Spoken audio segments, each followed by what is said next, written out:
So magandang hapon po sa inyong lahat mga kaibigan.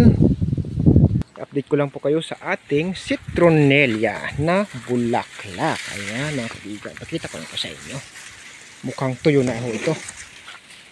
Ayan, na pinagsama na natin. Ayan po mga kaibigan, ang ating bulaklak ng citronella. So medyo lumalabas na po ang kanyang fiber or parang cotton mga kaibigan, no? So nagbabrown na po siya. So actually kakaunti na lang po ito mga kaibigan dahil numipis na po ito sa kakaparas, kumbaga sa kakalambayog ng ng hangin, no. Makita niyo mga kaibigan, no? Pag ginagalaw ko, may lumilipad na. Ayan po ang kanyang bulaklak mga kaibigan, ng bulaklak ng citronella. Ayan po siya mga kaibigan, halos tuyo na. So ito ay gagawin lang po natin, lagyan na po natin ito ng ng tali mga kaibigan para hindi po maghampas-hampas kasi mauubos po yung kanyang bulaklak mga kaibigan. So punta tayo sa isang puno mga kaibigan. Ayan, so ito po yung pangalawang puno mga kaibigan. Yun po kasi mga kaibigan ay nakalagay sa timba na malaki. So parang nakapasok po siya. Ito naman mga kaibigan ay lagay po dito sa flooring. Nasa flooring naman po siya mga kaibigan.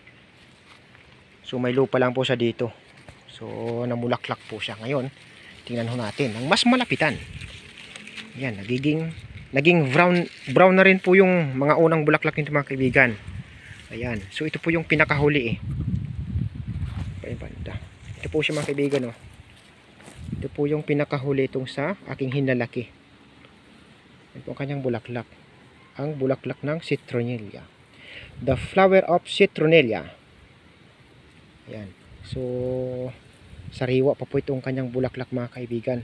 Kasi ito po yung pinakahuling bulaklak na lumitaw. So ito kasi mga kaibigan, itong isa, dalawa yatang nauna nito, dalawa po mga kaibigan. Ito po mga kaibigan ay brown na po siya mga kaibigan. Kung makita po ninyo, ayan po siya. Ganyan po pala ang itsura ng bulaklak ng citronella kung mahinog na, yan, or matuyo. Brown na po siya mga kaibigan. So ayan